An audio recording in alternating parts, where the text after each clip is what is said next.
my worst enemy. The flesh that's covering me brings me down to my knees.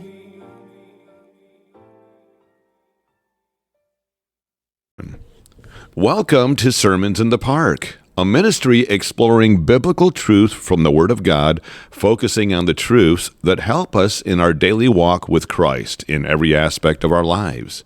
Now, here is your Reverend, Jamie McCaskill.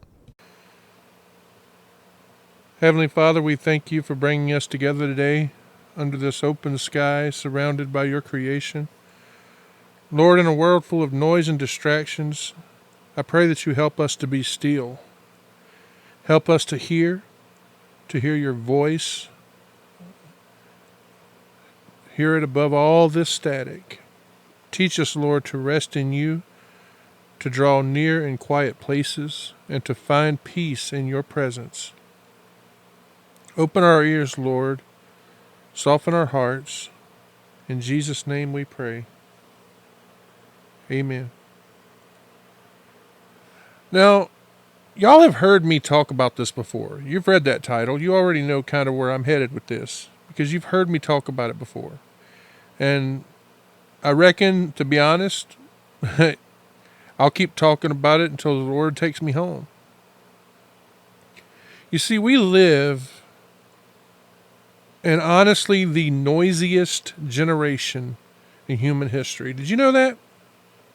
Think about this.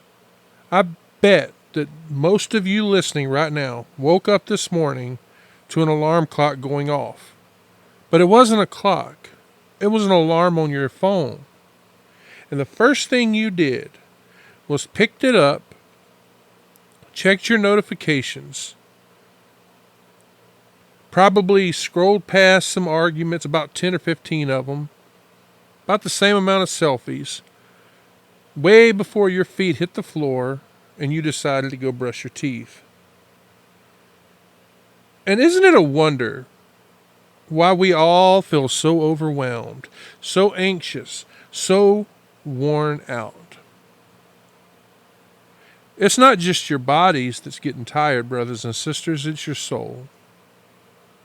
Let me tell you something. This is something that, as I got to studying in my ministry more and more, I learned. Even Jesus Christ, the Son of God himself, knew the importance of getting away from all of the noise. In Mark chapter 1, verse 35, we read this. Very early in the morning, while it was still dark, Jesus got up, left the house, and went off to the solitary place where he prayed. Now think about that. Jesus had all these crowds following him.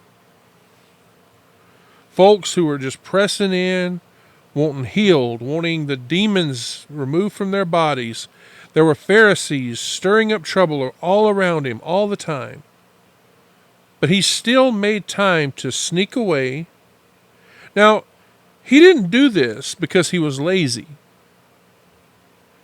He didn't do it because he didn't care.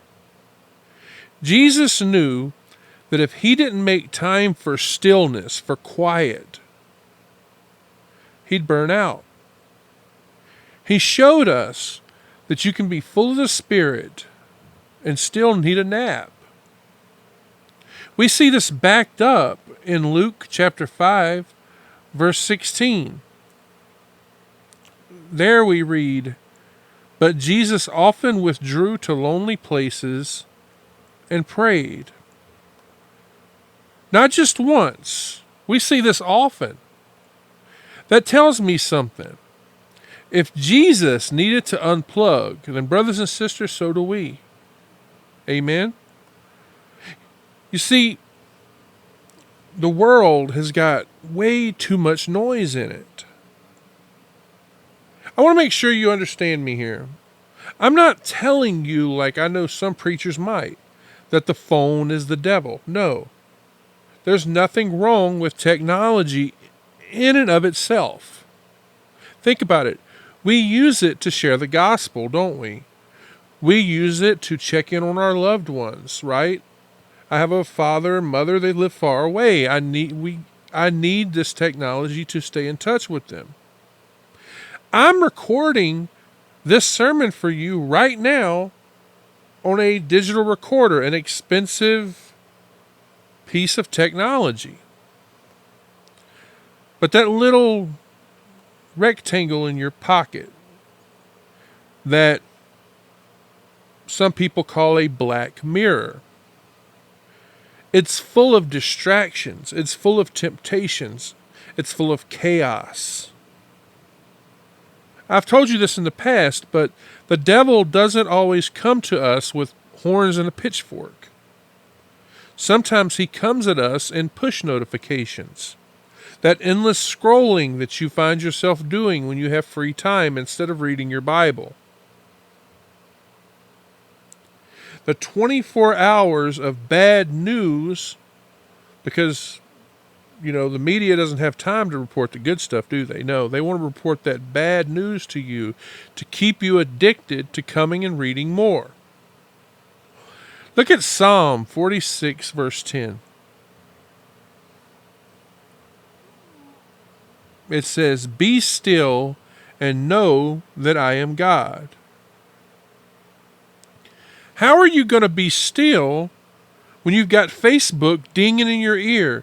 You've got TikTok you're constantly scrolling through, or YouTube. And then don't get me started again on the cable news, which is shouting at you. How are you going to hear God speak when you've got the volume of the world turned up so loud? God doesn't compete for your attention. That's why I'm telling you, get away, get still, and you can get closer to God. That is something that is close to my own heart, and you know this about me if you've listened long enough. I've said it before, and I'll say it again. We have to get away, okay? Take a walk in the park. Go and sit by the river. Find you a nice tree and sit underneath of it in the river. If you don't want to go down by the river, get into some woods or something. Go fishing. And when you do this, don't bring your cell phone. Don't bring any headphones. Just go and listen. There is something so holy about the sound of wind rustling through some trees. The lapping of water against a boat. The sound of a line when it hits the water. That is the kind of worship all in itself. Have you ever just sat and listened to a squirrel in a pine tree? Have you ever sat by the river and watched the mist rise off of it in the sunrise? That is the kind of moment where God will speak into your soul if you're quiet enough to listen. You don't need some fancy app.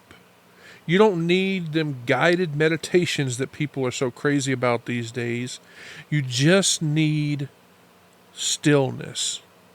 A little time away from the screen, a little space where God can whisper and you hear him and you know that it is him. Some of the best conversations that I've had with the Lord, that didn't happen in a church. It happened on a riverbank, or, sitting on the tailgate of my old 76 Ford, or when I was at my grandma Faye's house and I would go for a walk down a gravel road with my head down, and I was just thinking, and I would be thinking that I'm all alone, only to feel a very gentle nudge in my heart that reminded me that, hey, son, I'm right here with you. Don't wait until your soul is dehydrated to take a drink of living water. Make it a regular thing. Unplug. Step away, sit still, and you'll be amazed what God shows you when you shut off the noise of this old world. So this week I'm going to challenge you. Turn that phone off for just a little while. If it's not a phone, if it's a tablet, put that tablet down. If you're on a laptop, shut it. Instead of posting a picture of your lunch, why don't you go have lunch with God? Go somewhere quiet, take your Bible, read His Word, let Him refresh your spirit. I'm serious. If the Son of God needed to withdraw to lonely places to pray, who do you think you are that you don't do that? In Isaiah chapter 30, verse 15, it says, "In quietness and trust is your strength." Stop running yourself ragged. Rediscover the power of peace. Pray with me here. Lord, teach us to unplug. Help us to remember that rest is not weakness, it's worship. Lead us to the quiet places where you're waiting. Help us hear your still small voice over the roar of this old world. We love you, Lord, and we thank you for the peace that passes all understanding. In Jesus' name we pray. Amen. So once again, thank you for joining me here on Sermons in the Park. I pray that this message has spoken to your heart. As I've been saying for a while now, if you have been carrying burdens that you were never meant to carry, surrender them to Jesus today. Lay them at the foot of the cross. God bless you. I'll see you next time. I love you. You have been listening to Sermons in the Park with Reverend Jamie McCaskill. Be sure to follow us on YouTube, BitChute, and Rumble. And as always, thank you for listening. There's joy for the morning, sinner be still. Earth has no sorrow, heaven can't heal. Earth has no sorrow, heaven can't heal.